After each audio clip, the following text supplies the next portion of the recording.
당신은 세계로 나아가는 사람입니다. 인사가 길어서 죄송합니다. 그 인사한 대로 다 믿고 있죠, 우리가? 예. 2부 때도 그랬어요. 지금 집 밖에도 못 나가는데 무슨 세계로 나가냐, 지금.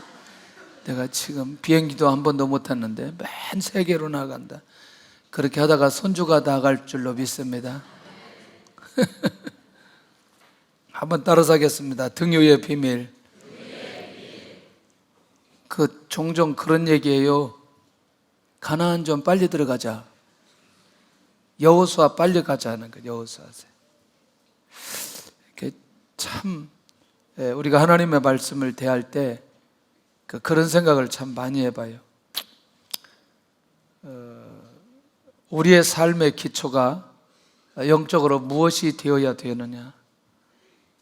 현실과 이상 가운데 굉장히 많은 싸움을 하게 되는데, 그러면 그 현실 가운데 우리가 풀어내야 될 게 뭐냐? 그래서 모세를 한번 생각해 보았어요. 모세가 태어날 때 상황은 위기입니다. 우리가 위기라고 말할 때는 죽음이거든요. 그러니까 모세는 모세 시대의 현실이었습니다.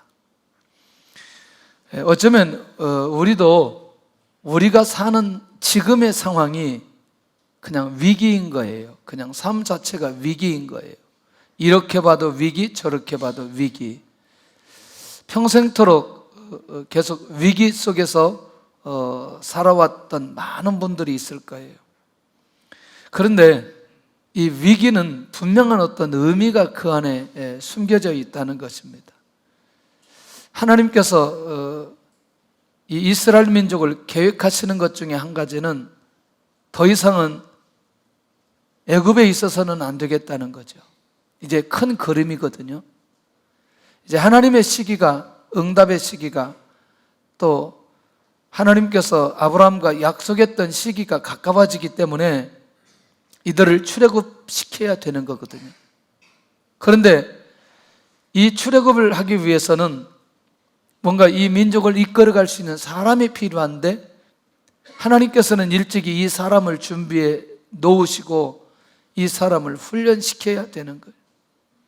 많은 훈련도 필요하지만 이 사람은 리더의 훈련이 필요하기 때문에 출생의 위기 속에 그가 간 곳은 왕궁이었거든요. 만약에 그가 위기가 아니었다면 나일강에 갈대상자에 그를 올려놓아야 될 이유가 없었고, 또 기가 막히게 시간표에 맞추어서 바로의 공주가 그 모세를 보고 왕궁으로 데려가는 일련의 과정이 하나님께서 계획하신 것이 아니면 이루어질 수 없는 것이라는 거죠. 그리고 또 왕궁만 있으면 안 되니까 그가 광야에 한 40년 동안 이렇게 아무도 찾아오는 사람 없고 하나님과의 양과의 독대하는 시간들을 통해서 자신을 보게 만들었던 이 시간들. 그러니 나중에 시간이 지나고 나서 볼 때에 그 위기는 위기로 끝나지 않고 한 사람을 준비시키는 결정적인 기회였고 계기였던 것을 보게 되더라는 것이죠. 그래서 이제 우리는 어떤 위기가 올 때에 그 위기를 통해서 주시고자 하는 하나님의 놀라운 의미는 무엇이며, 그때 우리가 어떻게 영적으로 깨어 있어야 되는지에 대한 감각들이 우리 안에 살아나야 된다는 것입니다. 사실은 한나가 아이를 낳지 못하고 고통 속에 있는 부분들은 우리가 너무나 잘 압니다. 사실은 그가 얼마나 가슴이 아프고 그게 상처가 되었으면 하나님 앞에 기도하는데 엘리가 볼 때에 술에 취한 사람처럼 보여서 그를 성령에 취해서 하나님 앞에 기도하는 자로 인정받지 못할 정도의 상황까지 이 한나가 떨어졌거든요. 그런데 하나님께 기도하다가 아들 하나 주시면 하나님께 드리겠다고 하였고, 그 아들은 사무엘이 되었고, 사무엘은 영적인 암흑기에 있는 그 사사시대의 가장 어두운 터널을 벗어나게 만들었던 지도자로 하나님께서 세워주셨거든요. 이 일련의 상황들을 우리가 살펴볼 때에 반드시 거기에는 우리가 생각하지 못하는 하나님의 놀라운 계획과 의미가 그 인생 가운데 있는 것을 보게 된다는 것이죠. 근데 이 비밀을 우리가 모르면 빠지게 되는 거죠. 위기 속에 빠지게 되는 거죠. 하나님 살아계시면 지금 이 시대에 사내 아이들이 다 죽어야 되나요? 천하 만민이 복을 얻겠다고 말씀해 주셨고 내 자손이 다시 이 땅에 돌아올 것이라고 말씀해 주셨던 족장들과의 약속은 어디로 가버렸고, 지금 그 약속이 이루어져야 되는 결정적인 현장에 이렇게 사내 아이를 낳으면 다 죽어야 되나요? 라는 관점으로 하나님 앞에 나아갈 수 있다는 것이죠. 시간이 지나봐야 하나님께서 계획하시고 하나님께서 일하시는 것들을 느끼고 고백할 수 있다는 것이죠. 아, 하나님께서 이런 계획을 가지셨구나. 아, 하나님께서 이런 뜻이 있어서 그때 그런 상황을 만들었군요. 이렇게 고백할 수 있다는 것입니다. 사실은 이 성막은 이스라엘 민족에게 있어서, 오늘 우리에게 있어서 너무나 중요하고, 그리고 잊어서는 안 될 그 성막의 비밀을 우리가 놓치지 않아야 된다는 것이죠.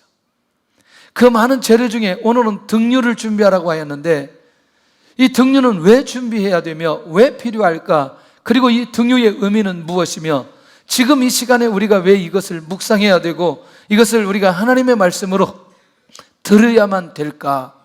라고 하는 질문을 던져야 될 필요가 있다는 것입니다. 지금 등유라고 말하지만 다른 말로는 기름이라고 말하기도 하고 감람유라고 말하기도 하고 또 이제 그 두름의 그 등유의 여러 종류들을 좀 말할 텐데요. 우선은 어디에 사용하기 위해서 이게 필요했느냐? 성막 안 성소에 켜놓기 위해서 이 등유가 필요했던 것을 보게 됩니다. 어둡지 않도록 그냥 간단하게 성막 안을 환하게 빛이 들어가기 위해서 이 등유가 필요했습니다. 계속해서 더 이 내용을 살펴보기 때문에 여기에서는 이 정도까지만 해보도록 하겠습니다. 두 번째는 하나님 앞에 제단 쌓을 때에 이 등유 기름이 필요했다는 것입니다. 우리는 인생 가운데 가장 힘들고 어려웠던 사람이 형님의 낯을 피해서 도망가는 야곱을 기억할 것입니다. 베델에서 돌을 베개하고 잠을 잘 때 하나님이 꿈에 나타나서 내가 너와 내 후손에게 이 땅을 줄 것이며 그리고 너가 이 땅에 돌아오기까지는 내가 절대로 너를 떠나지 않을 것이다.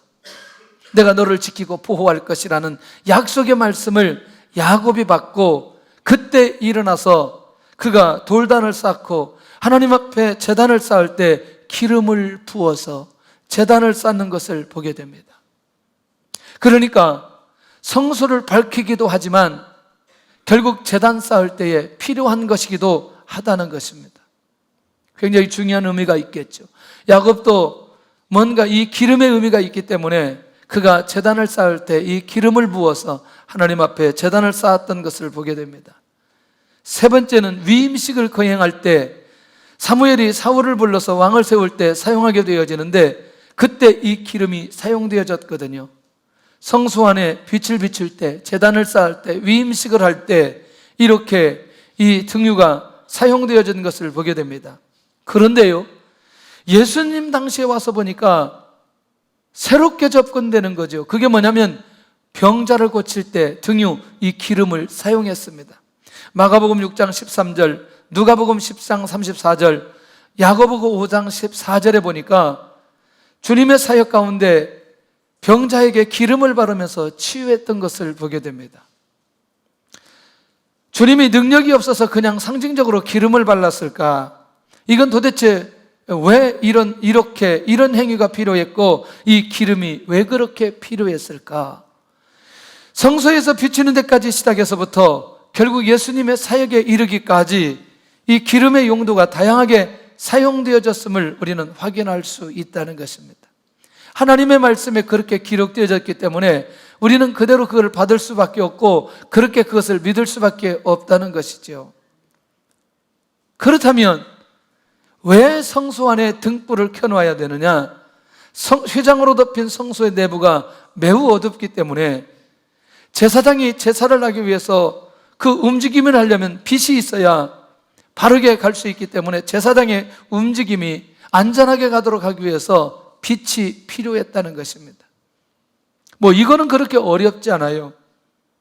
그냥 단순하게 그거예요. 그런데요, 두 번째 가보면 굉장히 중요한 의미가 있어요. 제사장이 제사를 바르게 할 수 있도록 하기 위해서는 반드시 이 등유가 필요했다는 거죠. 왜? 어두운 성소에서는 하나님께서 원하시는 제사를 할 수 없기 때문에. 결국 제사장이 하나님이 원하시는, 하나님이 말씀하신, 하나님께서 제정하신 그 원리대로, 그 방법대로 제사를 드리도록 하기 위해서는 등불을 그 성소 안에 켜 놓아야만 했다는 것입니다. 그것도 크게 어렵지 않아요. 자, 그렇다면 세 번째는 이 제사장이 잘못된 제사 집례를 막고 이 제사장의 생명도 보호하도록 하기 위해서는 이 등불이, 등유가 필요했다는 것입니다. 다시 말하면 제사장의 실수를 막을 수 있도록 하기 위해서 오늘 하나님께서는 이 등유 그리고 등불을 준비해 놓고 성막 안에 아론의 자손들이 아침 저녁으로 이것이 꺼지지 않도록 지키게 만들어 놓았다는 것입니다. 다른 거는 꺼져도 이것은 절대로 꺼지지 않도록 24시간 켜 놓았던 것을 우리에게 가르쳐주고 있다는 것입니다. 자, 이것도 우리가 그냥 이해하고 넘어가면 됩니다. 자, 그러면 이게 예배라고 할 때에 이 기름하고 예배하고 무슨 연관이 있을까? 이제 이 등유의 의미를 우리가 이해하면 우리 예배하고 직결되어지고 이제 우리 신앙의 전체적인 삶으로 연결되어 가고 있는 것을 보게 되더라는 거죠. 온전한 예배, 하나님께서 받으시는 예배를 드리기 위해서는 그 다음에 의미를 생각해 보면 등유는 감람나무 대신 주님께서 보내신 성령을 의미하고 있다는 것입니다. 이것은 굉장히 중요하죠. 그러면 이렇게 접근하면 어때요? 예배 때, 제사 때에 성령의 역사가, 성령의 기름 부으심이 있는 예배와 그렇지 않는 예배의 차이점이 무엇일까요? 이것은 매우 엄청난 비밀이 그 안에 숨겨져 있는 것을 보게 됩니다.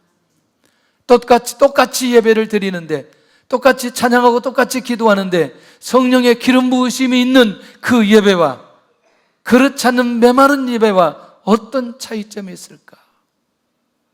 여러분들 죄송하지만 성령이 임재하는 예배 속에 들어가면 찬양 하나 쭉 듣는데 마음의 문이 열려지기 시작하고 내 안에 죄가 보여지기 시작하고 내 안에 아픔이 보여지기 시작하고 그냥 찬양 가운데 하나님 앞에 말할 수 없는 눈물이 나올 뿐만 아니라 감동이 되기도 하고 기쁨이 회복되기도 하고 감사함이 넘치기도 하고 이게 얼마나 중요한지 모릅니다. 하나님의 말씀을 받을 때 그냥 받는 게 아니고 내 자신이 보여지고 내가 하나님 앞에 오늘 이 말씀이 나에게 어떤 의미가 있는지 결국 우리 자신들이 깨닫게 되어지면서 그 안에 회복이라고 하는 게 일어나기 시작하고 한 주 동안 살아갈 수 있는 그런 소망이 생기게 되어지고 그리고 끊임없이 하나님을 바라보며 그리스도 안에 깨어있는 삶으로 인도받게 되어진다는 것입니다.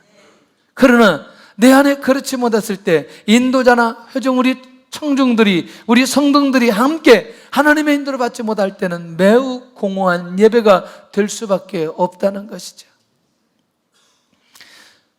저는 수십 번, 수천 번 하나님 앞에 예배를 인도하고 예배를 드리기도 하고 그럴 때마다 하나님 앞에 기도하는 것이 있습니다.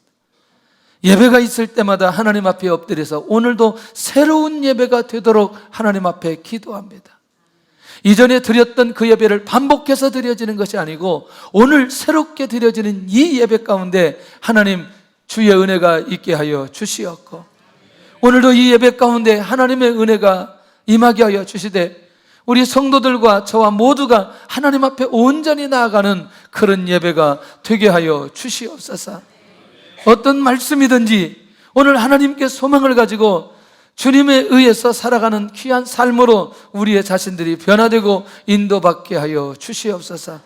그래서 이 예배는 저의 인생 가운데 굉장히 중요한 의미가 있다는 것입니다. 그 예배를 위해서 포기해야 될 것들이 많이 있죠. 예배를 위해서 내려놓아야 될 것들이 많이 있고, 또 예배를 위해서 하나님 앞에 기도하는 시간이 필요하고, 그리고 끊임없이 하나님 앞에 엎드려야 되는, 오늘 그런 면에서 이제 이 다른 이름을 좀 살펴보면서 구체적으로 성령에 대해서 우리가 이해하고, 또 성령에 대한 역사를 우리가 살펴보고, 그러면서 이제 우리가 서서히 성령의 인도함을 받는 시간으로 가야 될 필요가 있다는 것입니다. 그래서 결국에는 성막에 제사 집례할 때는 성령의 기름 부으심이 있어야 된다는 것입니다. 할렐루야.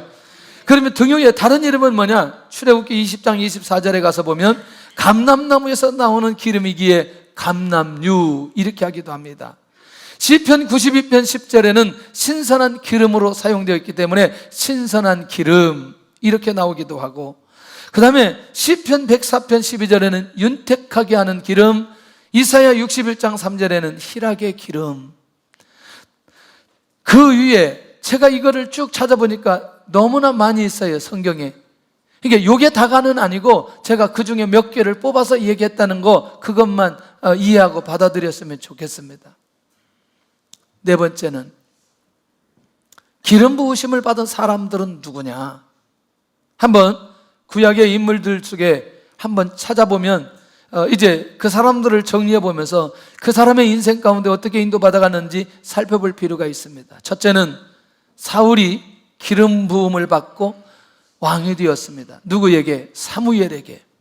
여러분들 초창기 사울은 성령이 여호와의 신이 임재했나요? 임재하지 않았나요? 임재하였습니다.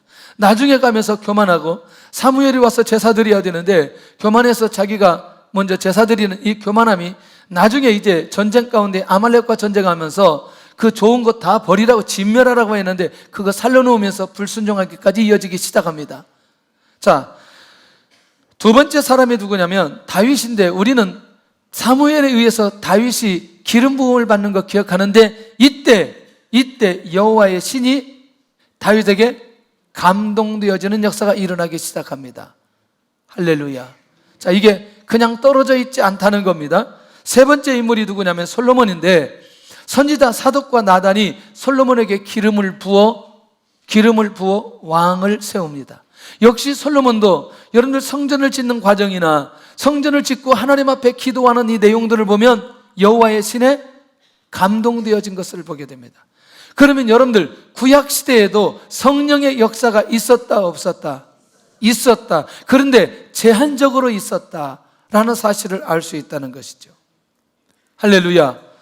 그 다음에 이 엘리야에 의해서 님시 아들 예후가 기름을 부어 왕이 되게 되는데, 여러분들 이때도 이 한참 지났지만 엘리야 선지자를 통해서 이 왕을 세워가는 일도 일어났어요. 그런데요, 이때 같이 이어서 기름 부음을 받는 사람이 있어요. 그 사람이 누구냐면 엘리사였습니다.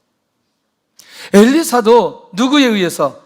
엘리야에 의해서 기름 부음을 받고 엘리야의 후계자가 되는 것을 보게 됩니다. 할렐루야.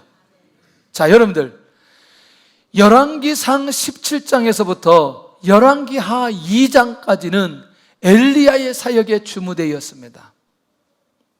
그런데요, 열왕기하 3장부터 이어지는 엘리사의 사역을 가만히 살펴보면 여호와의 역사, 그러니까 성령의 역사가 일어나는 사역들이 끊임없이 엘리사에게 일어나게 되는 것을 보게 됩니다.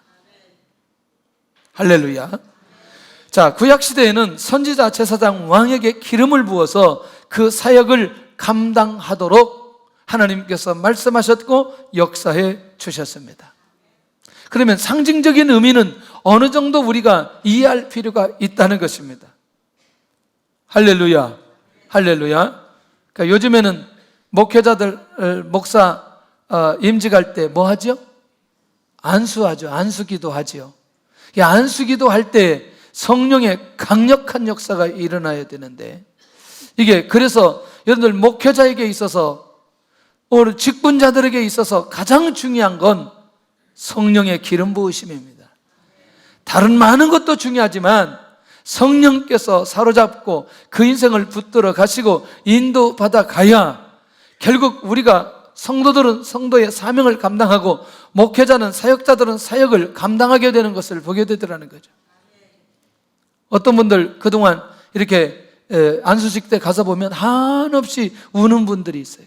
끊임없이 울더라고요. 와, 정말 감동되더라고요. 오히려 우리가 더 감동되더라고요. 야, 정말 이 단순하게 이 안수기도 하는데, 목사 임직기도 하는데 이렇게 많은 눈물이, 저는 성령의 역사가 그 가운데 있었다고 보는 거죠. 할렐루야. 그런 면에서 오늘 이 시대에 어떤 사람이든지 오늘 예수님 믿고 구원받으면 성령의 기름 부으심이 우리에게 끊임없이 흘러나와야 될 필요가 있다는 것입니다. 할렐루야. 그렇다면 구약의 왕이 이렇게 기름 부으심을 받고 선지자도 기름 부으심을 받고 결국 그 사역을 감당하게 한 건 자기의 힘이 아닌 무슨 힘으로? 성령의 능력으로 그 일을 감당하도록 하기 위한 하나님의 계획이 이 안에 숨겨져 있다는 것입니다. 할렐루야. 자, 그렇다면 이제 주님께서는 이 성령에 대해서 어떻게 약속하셨느냐, 어떻게 말씀하셨느냐, 이게 이제 굉장히 중요합니다. 우리 요한복음 15장 26절에 가서 주님께서 이 성령에 대해서 뭐라고 말씀하셨는지 이제 살펴볼 필요가 있다는 것입니다. 자, 요한복음 16장 26절입니다.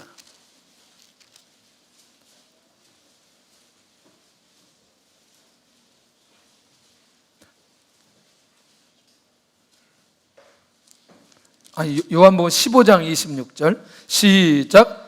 내가 아버지로부터 너희에게 보낼 보혜사 곧 아버지로부터 나오시는 진리의 성령이 오실 때에 그가 나를 증언하실 것이요. 할렐루야. 성경 읽는데 우울해요, 소리가. 우리도 우울하지 않아요? 제가 설교할 때 여러분들 할렐루야 이렇게 자꾸 하면 우울해요, 우울해. 26절 다시 시작. 내가 아버지께로부터 너희에게 보낼 보혜사 곧 아버지로부터 나오시는 진리의 성령이 오실 때에 그가 나를 증언하실. 성경을 봉독할 때는 꼭 이 소리로 해야 돼요. 얼마나 무게를 잡으려고 예배 드릴 때 내가 아버지께로부터 오실 때 다 그러다가 지하로 내려가는 수가 있어요. 자, 내가 누구로부터? 아버지께로부터 너희에게 보낼 보혜사. 누가 보내시겠다는 거예요? 아니, 잘 보려니까 내가 아버지께로부터 너희에게 보낼, 누가 보내시겠다는 거예요? 할렐루야. 진리의 성령을 보내실 것을 누가 약속해요? 할렐루야. 자, 그러면 진리의 성령이 오시면 어떤 일이 벌어지냐면 그가 나를 증언하신다고 말씀합니다. 그러니까 성령의 역사가 일어나면 반드시 그 안에 그리스도를 증거하기 시작하고 증언하기 시작한다는 겁니다. 좀 더 가볼게요. 자, 이제 16장 13절에 가보면, 요한복음 16장 13절에 가서 보면 그 진리의 성령이 오시면 어떤 역사가 일어나는지 시작. 그러나 진리의 성령이 오시면 그가 너희를 모든 진리 가운데로 인도하시리니 그가 스스로 말하지 않고 오직 들은 것을 말하며 장래의 일을 너희에게 알리시리라. 아멘. 진리의 성령이 오시면 그가 모든 진리 가운데로 우리를 인도해 가실 것이다. 여러분들, 진리가 뭐예요? 요한복음 8장에 진리를 알지니 진리가 너희를 자유케 하리라. 기억하시나요? 그럼 진리가 누구예요? 예수 그리스도예요. 자, 우리는 신앙을 점검해 볼 필요가 있어요. 신앙의 정점이 어디냐? 신앙의 연주가 아니고 그 사람의 신앙이 가장 귀하고 그 사람이 믿음이 좋다라고 말하는 건 예수 그리스도 중심적 삶이에요. 그리스도를 향한 온전한 고백과 그리스도의 중심적 삶을 살아가며 주님의 말씀하신 대로 순종하며 살아가는 사람이, 그 사람이 지금 신앙의 정점 가운데 서 있다고 말할 수 있는 것이죠. 할렐루야. 그러니 그렇게 누가 인도하신다고요? 성령께서 그렇게 인도하신다는 거죠. 누가 인도하신다? 성령께서 인도하신다. 처음에 목사 후보 생고시를 보는데 목사님이 저한테 질문을 해요. 가장 힘든 게 뭐냐고 질문을 던져요. 이 목사님은 이 얘기를 원했어요. 우리 교회에 일어나는 상황에 대해서, 제가 그때 사역하는 교회 상황에 대해서 힘든 뭔가를 기대하고 있더라고, 눈으로 보니까. 그 제가 이렇게 얘기했어요. 제 자신이 가장 힘듭니다 그랬어요. 근데 제가 그때 하고 싶은 말은 이거였어요. 내가 하나님의 말씀대로 주님의 뜻대로 살려고 하는데 내 뜻대로 살려고 하는 의지가 내 안에 있어서 나는 힘듭니다, 그거였어요. 왜? 내가 완전히 체질화되지 않았고 그때 어떤 정점 가운데 가지도 않았고, 왜냐하면 그때 말씀도 열려지지 않고 성령의 역사도 확실하게 열려지지 않았기 때문에, 예수님의 십자가 복음에 대한 부분들이 열려지지 않았기 때문에 내 자신은 굉장히 힘들었던 거죠. 내가 신학을 하지만 의지적으로 내가 사역을 하기 때문에 이걸 어떻게든 극복하고 이걸 나가야 되는데 나는 그게 너무너무 힘들었던 거죠. 하나님의 일을 하고 육체적으로 힘들고 생각이 힘들고 그런 게 아니라 내가 왜 주님 중심으로 그렇게 가지 못할까, 내 스스로 너무너무 힘듭니다. 그리고 더 이상 묻지를 않아요. 본인이 원했던 대답이 아닌지 몰라도 더 이상 묻지를 않아요. 저는 그때부터 지금까지 끊임없이 싸움을 하고 있습니다. 무슨 싸움을 하느냐? 과연 내가 주님 중심으로 삶을 살아가느냐? 주님 앞에 내가 부끄럼 없이 서 있느냐, 그렇지 않느냐? 끊임없이 내 자신을 점검해 보기 시작하는 거죠. 그래서 제가 하나님 앞에 고백하면서 살아가는 게, 성령이 내 안에 역사하면 역사할수록 하나님 앞에 숨김없이 나가야 된다, 정직하게 나가야 된다, 양심적으로 나가야 된다는 싸움을 끊임없이 하게 되더라는 거죠. 그런데요, 주님이 다시 말씀하십니다. 예수님의 제자들에게 주님이 떠나시면서 뭐라고 말씀하시느냐? 이렇게 말씀하세요. 자, 사도행전 1장 4절 5절 가시기를 바랍니다. 사도행전 1장 4절 5절 시작. 사도와 함께 모이사 그들에게 분부하여 이르시되 예루살렘을 떠나지 말고 내게서 들은 바 아버지께서 약속하신 것을 기다리라. 요한은 물로 세례를 베풀었으나 너희는 몇 날이 못 되어 성령으로 세례를 받으리라 하셨느니라. 성령으로 무엇을? 세례를 받으리라 하셨느니라. 8절입니다. 아직 성령이 임하기 전입니다. 시작. 오직 성령이 너희에게 임하시면 너희가 권능을 받고 예루살렘과 온 유대와 사마리아와 땅끝까지 이르러 내 증인이 되리라 하시니라. 할렐루야. 몇 날이 못 되어서 성령으로 세례를 받으리라는 약속을 하십니다. 그리고 주님은 떠나십니다. 마지막 말씀입니다. 마지막 말씀. 모든 족속 제자 삼으라, 그것도 마지막 부활 후에 말씀하시지만 오늘 사도행전에 보니까 만약 그것이 그 시차대로 한다면 마지막 성령을 약속하시고 주님이 떠나셨다는 것입니다. 왜 그렇게 중요한, 왜 이게 그렇게 중요할까? 너무너무 중요하기 때문에 이거 외에는 주님께서 제자들에게 다른 말씀하실 내용이 없었다는 거예요. 이게 가장 중요하기 때문에. 무슨 역사만 일어나면, 성령의 역사만 일어나면 그들의 사역, 증인의 삶은 끝나버리기 때문에 주님께서 이 부탁하고 떠나셨다는 거죠. 그리고 열흘 동안 그들이 기도하기 시작합니다.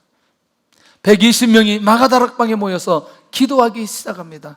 목적은 한 가지예요. 무엇 때문에? 성령을 주옵소서. 주님이 말씀하신 대로 우리가 성령 세례를 받기를 원합니다. 이게 기도였어요. 그런데요, 제일 먼저 성령 역사가 일어날 때 어떤 일이 벌어지느냐? 첫째가 사람이 변화되는 거예요. 베드로와 같은 예수님을 부인하고 저주해버렸던 사람이 이제 담대하게 리더십이 나타나서 유다의 자리를, 마띠아를 채우는 그 일을 주도하면서 이제는 당당하게 복음을 증거하고 공동체를 이끌어가는 그 리더로 이 베드로가 당당하게 서 있는 것을 보게 됩니다. 무슨 역사로? 성령의 역사로. 그러니 성령의 역사가 일어나 우리를 만져줘야 우리 내면적 삶의 변화가 일어난다는 사실입니다. 할렐루야. 여러분들 무수한 교육을 하고 무수한 상담을 받고 무수한 치료를 받고 별일을 다 해보지만 성령의 역사가 우리 안에 일어나야 된다는 거예요. 할렐루야. 이건 다른 방법이 없다는 거예요. 성령이 나를 만져주시고 나를 감동시켜야 되고 나를 변화시켜 주셔야 우리가 변화될 수 있다는 사실을 기억해야 된다는 거예요. 성령의 역사가 일어나야 인격의 변화가 일어납니다. 할렐루야. 성품의 변화가 일어나게 되어져 있습니다. 두려움이 사라지게 되어집니다. 그리고 두려워했던 사람이 담대한 사람으로 바뀌어지면서 리더십이 나타나기 시작한다는 거죠. 할렐루야. 저는 이건 굉장히 중요한 거라고 생각해요. 오늘 우리 안에 하나님 이런 성령의 역사가 일어나므로 내면적인 변화가 일어나고 강력한 리더십이 나타나는 사람이 되게 하여 주시옵소서. 지난 금요일 날도 중보기도의 배경을 가진 사람들이 어떻게 하나님 앞에 쓰임 받았는지, 그것은 뭐냐면 그들의 기도로 말미암아 그 기도의 배경 속에 있는 그 사람이 성령에 충만하고 성령에 충만한 가운데 인도받았는데 그것이 뭘로 나타나느냐? 열매로 나타난다는 것이죠. 얼마나 놀라운지. 하나님, 내가 성령의 역사로 내 안에 놀라운 변화가 일어나게 하여 주시옵소서. 믿음으로 산다고 하는데 순식간에 계산이 들어가 버리거나, 믿음으로 산다고 하는데 순식간에 불안이 들어가거나, 믿음으로 산다고 하는데 순식간에 시기가 들어가거나, 내가 믿음으로 산다고 하는데 순식간에 내 안에 욕심이 들어가거나, 이런 것들은 성령의 역사로 우리 안에 회복되어지면서 다시 변화된 삶으로 인도받아가야 될 필요가 있다는 것입니다. 할렐루야. 제 개인적인 변화도 성령의 역사로 얼마나 많이 변했는지, 아마 20년 전에 저를 만났던 사람하고 20년 후에 만났던 사람하고 굉장한 변화가 일어났다는 사실을 알 수 있습니다. 성령께서 변화시켜 주시고, 나보다 권사님이 훨씬 더 변화가 많이 일어났어요. 감사하죠. 그래도 끊임없이 하나님 앞에 엎드릴 때 저를 보게 하시는 거예요. 저는 이게 비밀 중에 하나가, 어떻게 저 같은 사람이 목회하느냐 누가 물어본다면 기도할 때마다 내가 보여지는 거예요. 왜냐하면 제 자신은 속일 수가 없기 때문에, 하나님 앞에 속일 수가 없기 때문에, 내가 어떤 모습인지 기도할 때마다, 말씀 앞에 설 때 기도할 때마다 내 자신이 보여지기 때문에 하나님의 능력이 아니면, 성령의 능력과 인도하심이 아니면 사역할 수 없다는 사실을 끊임없이 고백하는 거예요. 아침에도 나와서 그 고백하고 그 기도하고 다시 또 서서 하나님의 말씀을 전하고 있는 것이죠. 오늘 우리 안에 놀라운 이런 변화들이 성령의 역사로 일어날 수 있기를 원합니다. 할렐루야. 두 번째는 성령의 역사에 일어날 때 은사가 임하기 시작합니다. 아까 말씀드린 대로 땅끝까지 이르러 증인이 된다는 것은 결국은 성령의 역사가 일어난다는 것이고, 성령의 역사가 일어나면 놀라웠게도 그 일을 위해서 은사가 임하게 되는데, 이때 나타났던 은사는 방언의 은사입니다. 복음을 전하도록 하기 위한, 예루살렘의 6월절에 수많은 사람들이, 오순절 절기 때 수많은 사람들이 모여졌을 때에 그들에게 복음 증가하도록 하나님께서 이 은사를 주셨다는 것입니다. 목적은 한 가지예요. 생명의 복음을, 그가 진리의 성령이 오면 그가 나를 증언하게 만들어 주실 것이다. 그러니 진짜 진리의 성령이 오셔서 이들 하여금 이 복음을 증가할 수 있는 은사를 내려주셨다라는 것이죠. 특별히 기도하는 분들에게는 방언의 은사, 예언의 은사, 통변의 은사를 주시죠. 복음을 전거하는 사람은 치유의 은사를 내려주시죠. 특별히 공동체 전체를 끌고 가는 사람들에게는 사랑의 은사를 주신 거 아세요? 그래서 교회는 이 사랑의 은사를 가진 분들이 곳곳마다 심겨져 있어야 돼요. 그래서 어떤 사람도 이 사람들이 품고 함께하고 격려하고 인도받아가야 될 필요가 있다는 것이죠. 이건 리더들은 필연적으로 이런 사랑의 은사가 그 안에 있어서 누구든지 정죄하지 않고 품고 갈 수 있는 그런 은사가 반드시 필요하다는 것이지요. 할렐루야.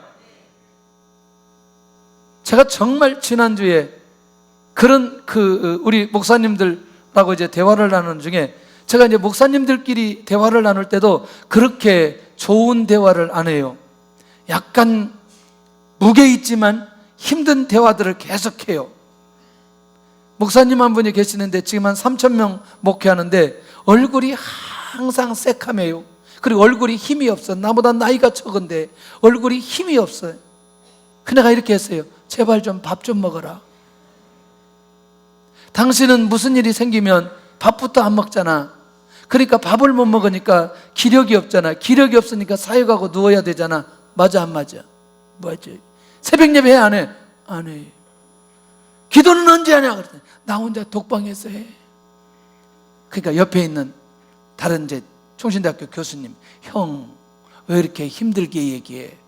그랬더니 이 친구가 하는 말이 그러지 않다는 거지. 기도경은 항상 얘기 속에 사랑이 있대. 그러니 이 친구가 아무 소리 못하고 가만히, 이거를 이 사람이, 이 친구가 느꼈다는 게 너무나 감사한 거예요. 저는 그래야 된다고 생각해요. 사실은 제가 관심이 없으면 그 친구에게 그런 얘기 할 필요 없죠. 항상 제가 만날 때마다 굉장히 힘들어하고 또 체력이 약해서 어려워하기 때문에 그것이 문제가 무엇일까 봤더니 밥을 잘 안 먹어요. 그래서 우리는 모일 때마다 밥을 제대로 먹자, 제대로 먹자. 사실은 이유가 있었죠. 제발 체력은 식사를 잘하면 결국에는 체력이 나오게 되어지는데 이게 보여지기 때문에 사실 대화했던 거죠. 그런데 그걸 본인은 알게 되어지는 거죠. 여러분들 공동체 안에는 사랑의 은사를 가진 사람들이 곳곳마다 나는 있어야 된다고 생각해요. 특별히 교회 안에 권사님들은 사랑의 은사가 다른 사람들보다 훨씬 더 많이 있어야 돼요. 그러니까 권사님들이 사랑의 은사가 약해진다, 그것은 성령 충만하지 않기 때문에 그렇다, 이렇게 보면 되는 거죠. 권사님들 손 들어보세요. 자기가 권사 직분을 받은 사람 다 손 들어보세요. 손을 이렇게 작게 들면 안 돼. 높이 들어, 높이. 이 권사님들은 모두 다 사랑의 은사가 임할 줄로 믿습니다. 할렐루야. 하여튼 모든 상황도 이 권사님들 앞에 가면 싹 해결되는 거예요. 다 해결되는 거예요. 그 걱정 마라, 그가. 하나님께서 은혜 주시려고 한다. 한마디만 이렇게 하면 다 정리되는 거예요. 얼마나 귀해요. 이게 뭐냐면 성령이 충만할 때 가능하다는 거죠. 영적인 여유가 생기고 하나님께서는 감동과 기쁨을 주시기 때문에 그렇게 할 수 있다는 것입니다. 할렐루야. 세 번째, 성령 역사가 일어나는 사람들에게 일어난 증거는 결국 2장 21절에 주의 이름을 부르는 자는 구원을 받으리로다. 이 복음이 드디어 선포되기 시작합니다. 1장 8절에 땅끝까지 이르러 증인이 될 것이라고 선포하셨던 주님의 말씀이 2장 21절에 가서 진짜 베드로의 입을 통해서 그 많은 사람들에게 이 복음이 선포되어 가고 있더라는 거죠. 그러니까 성령의 역사가 일어나면 예수 그리스도가 선포되어지는데, 여러분들 사도행전 2장 42절에서 47절까지 세계적인 교회가 그 안에 세워지게 되는 것을 보게 되더라는 거예요. 할렐루야. 그러니까 결국 뭐냐면 성령에 충만한 사람들에 의해서 이 교회가 세워진 거 아세요? 성령에 충만한 사람들이 생명의 복음을 선포하면 선포할수록 결국 그 안에 뭐가 세워진다? 영혼이 세워지고 영혼이 구원받고, 그러니까 뭐가 되어져요? 교회 공동체가 되어진다는 거죠. 이런 역사가 우리 교회에도 지금 일어나고 있고 계속해서 일어나고 있습니다. 얼마나 감사한지. 요즘에 우리 빌립훈련 받는 우리 식구들은 이게 교회 온 지 얼마 되지 않은 분들인데 얼마나 열심히 하는지, 너무너무 열심히 하는 거죠. 아마 이번에 새생명 축제할 때 끝나고 나면 아마 놀라운 응답이 있게 될 줄로 믿습니다. 너무나 감사한 거죠. 막 큐티한다고, 뭐 전도한다고, 여기서 모이고 저기서 모이고 교구별로 모이고, 이야, 정말 감사한 거죠. 이분들 보면 정말 마음속에 영적인 기쁨이 있어요. 우리 교회 안에 모든 성도들이 이런 모습으로 우리가 깨어날 수 있기를 바랍니다. 네 번째는 이제 조금 더 다음 단계로 나갑니다. 성령 충만한 사람은 순교 자리에도 두렵지 않게 된다는 겁니다. 돌에 맞아 순교했던 스데반의 영성. 저는 궁금해요. 여러분들 돌에 맞았을 때 아팠을까요? 안 아팠을까요?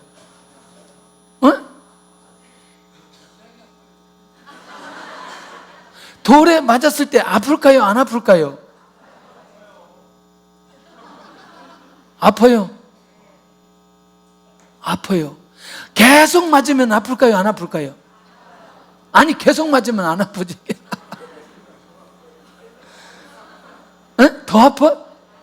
아주 죽을 만큼 맞으면 아예, 나 이게 궁금한 거예요. 아까 2부 때도 내가 그랬어요. 나도 분명히 순교할 수 있는데 바늘로 조사가지고 하는 건 이건 자신을 못하겠다. 차라리 총을 한 방 맞고 내가 죽으면 막 한 번 딱 이렇게 하면 모르겠는데 일주일 동안 이렇게 계속 하면 나는 정말 못 견딜 것 같아. 그건 못 견딜 것 같아. 기도를 열심히 해서 성령님, 이 바늘로 조사도 내가 전체 안 아프게 주시옵소서. 그래서 안 아프면 내가 견딜 수 있지 모르겠지만 계속 약 올리면서 믿을래 안 믿을래 이거 차라리 빨리 죽이는 게 낫지. 그래도 성령의 역사가 일어나면 견딜 줄로 믿습니다. 할렐루야. 이게 결국 뭐냐면 이게 어떤 상황을 다 초월해 버린다는 겁니다. 삶과 죽음을 초월해 버린다는 거죠. 뭐 하면? 성령이 충만하면. 근데요, 그 다음에 가서 바울 얘기를 들어보니까 사도행전 20장 24절에 뭐냐면 이제 사람들이 기도하는 분들이 그러는 거죠.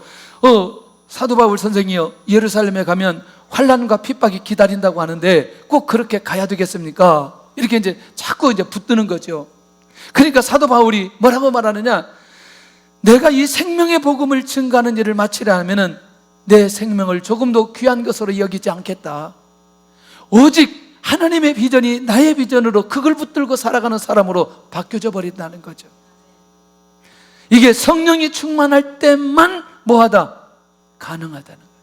성령이 충만한 사람들에게 일어나는 비결이 이 안에 있는 것을 보게 됩니다. 사람들을 만나보면 저한테 요즘에는 이제 50대 초반이냐고 물어봐요.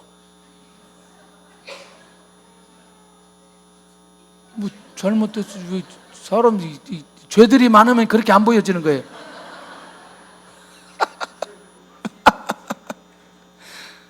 그래서 이제 궁금한 거죠.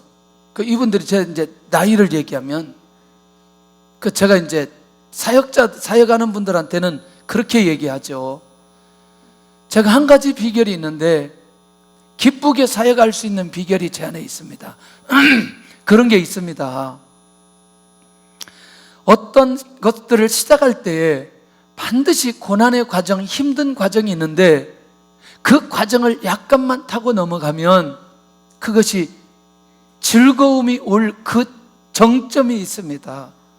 그걸 저는 압니다. 그러니 그때까지만 인내하고 가면 결국 나중에는 이제 즐기면서 사역할 수 있습니다.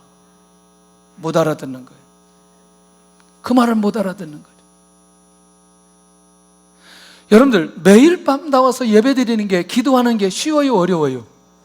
어렵죠. 그런데 일정 시간 동안 제 몸에서 체질화되고 이 안에서 기쁨과 즐거움으로 올 때까지 360일 정도, 1년 걸리더라고요. 1년.